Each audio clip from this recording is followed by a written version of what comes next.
Good morning students. जैसा कि हमने आपको पिछली कक्षा में रसखान जी के सवैयों का संदर्भ सहित व्याख्या बताए थे, आपको समझ में आया होगा और उससे आगे का आज कवित्त शुरू करते हैं। गूरज बिराज भाल लह लही बन माल, आगे गया पीछे ग्वाल, गावे मृदु बानेरी। तैसी ध्वनि माधुरी की मधुर मधुर, जैसी वंक चितवानी मंद मंद मुस्कानेरी। कदम बिपट के निकट टट निकट अट चढ़ी, चाहे पित पट फहरानेरी। रस भर सावनन तपनी बुझावनन, प्राणनी विझावनन, अब आवे रस खानेरी। प्यारे बच्चों, कुछ हम पिछली क्लास के विषय में आपको बता दें। जैसा कि हमने रसखान जी का जीवन परिचय बताया था, नाम से ही सिद्ध होता है रस की खान जो है। श्रृंगार रस का प्रयोग किया है, संयोग श्रृंगार, वियोग श्रृंगार, अत्यंत सुंदर चित्रण किया है महाकवि रसखान जी ने। इसके साथ ही हमने सवैये में आपको बताया था कि किस प्रकार रसखान जी चाहते हैं कि मैं जब भी कभी जन्म लूँ मनुष्य रूप में, तो ईश्वर श्री कृष्ण की भक्ति करूँ किसी न किसी रूप में, चाहे वो बांसुरी के रूप में हो या वृक्ष की लताओं के रूप में हो। उसी प्रकार आगे ये कवित्त है। सर्वप्रथम हम शुरुआत करते हैं संदर्भ से। प्रस्तुत काव्य पंक्तियाँ हमारी पाठ्यपुस्तक हिंदी के काव्यखंड के रसखान द्वारा रचित कवित्त शीर्षक से अवतरित है। संदर्भ जो होता है बच्चों, उसमें आपको 4 चीज़ों पर फोकस करना होता है। सबसे पहली चीज़, आपकी किताब का नाम क्या है। दूसरा, लेखक का नाम क्या है, कवि का नाम क्या है। तीसरा, जिससे आप पढ़ रहे हैं उसका नाम क्या है, किस काव्य खंड से है वो, और उसके शीर्षक का नाम क्या है, और अपने विषय का नाम। तो ये विशेष चीज़ें जो होती हैं, इसका आप संदर्भ में सही से बता दें। अब आते हैं प्रसंग की ओर। प्रस्तुत कवित्त में कवि रसखान ने गौचारण से लौटते हुए श्री कृष्ण के रूप सौंदर्य का वर्णन किया है। गौचारण यानी गाय को जब चरा के आ रहे थे, गायों को, उसका सुंदर वर्णन किया गया है। और इस माध्यम से एक सखी दूसरी सखी से कहती है कि गोरज बिराज बाल लह लही बन माल। हे सखी, कृष्ण के मस्तक पे गोरज, गोरज का मतलब होता है गायों के पैरों से उड़ने वाली धूल। जो गाय के खुर होते हैं, गायों के, उनके खुरों से उड़ने वाली जो धूल होती है।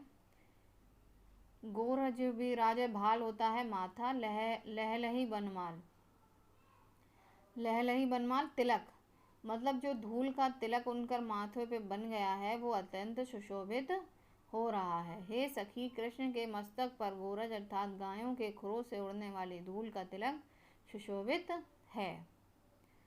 आगे गैया पीछे ग्वाल, गावे मृदु बानेरी, तथा हृदय पर बन फूलों की माला शोभायमान हो रही है।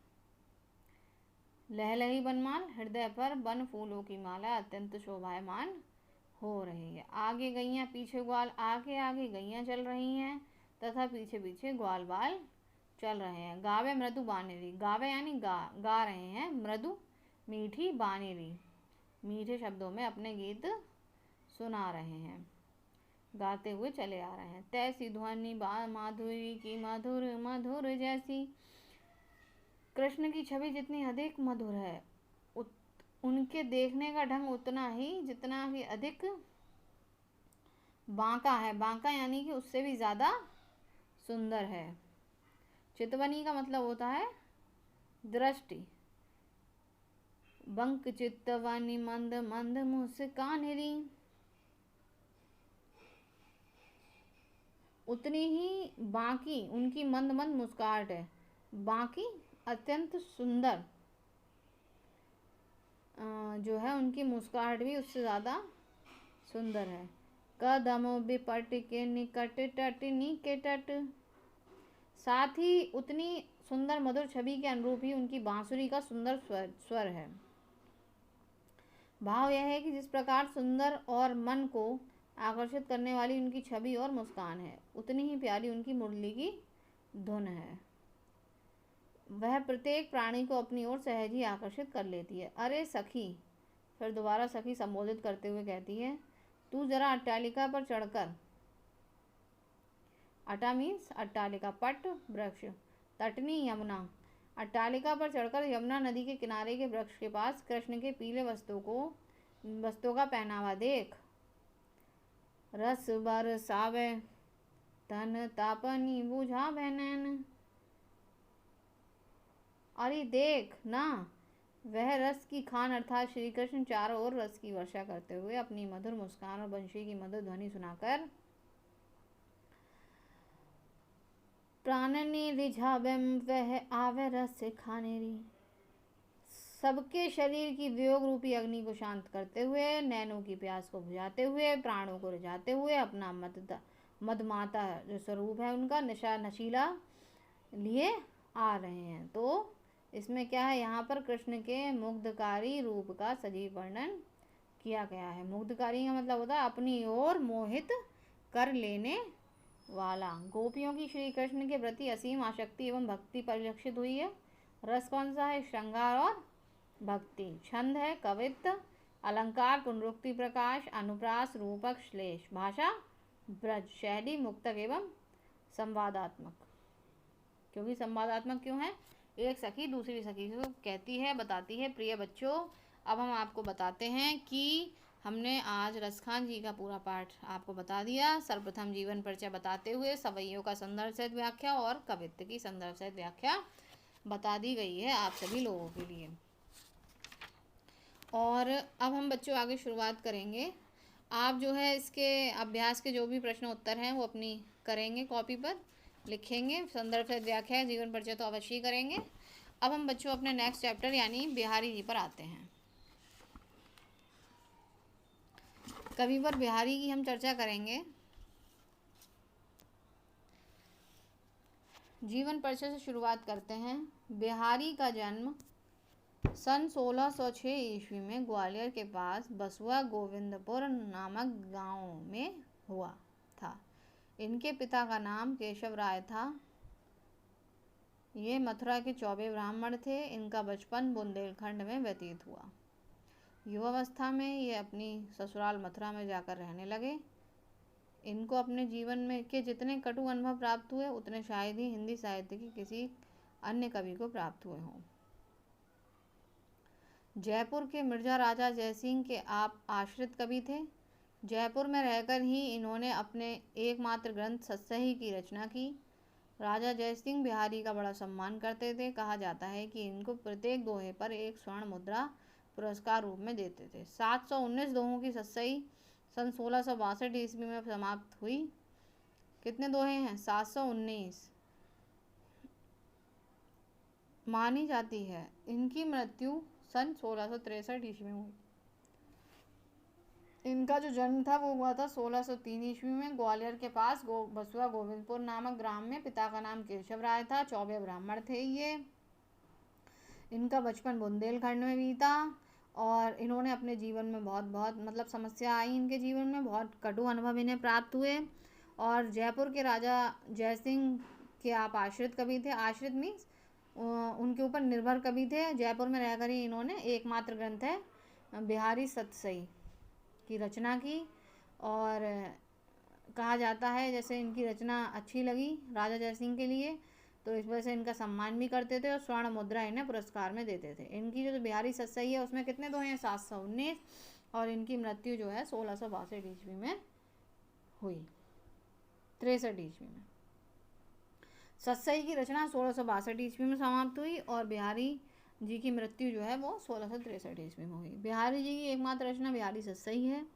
बिहारी ने किसी लक्षण ग्रंथ की रचना नहीं की, फिर भी काव्य रचना करते समय इनका ध्यान काव्यांगों पर रहा।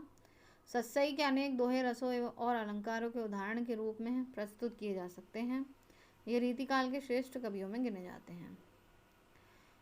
बिहारी के दोहे 3 प्रकार के हैं: श्रृंगार परक, नीति परक और भक्ति परक। अधिकतर दोहे श्रृंगार परक हैं जिसमें रूप, स्वभाव, मनोविज्ञान, भंगिमा का वर्णन इतना चित्तवत है कि मन मुग्ध हो जाता है। मादकता, रसानुभूति और व्यंग सबको रसमग्न करते हैं। इनके नीति के दोहे कटु अनुभवजन्य हैं।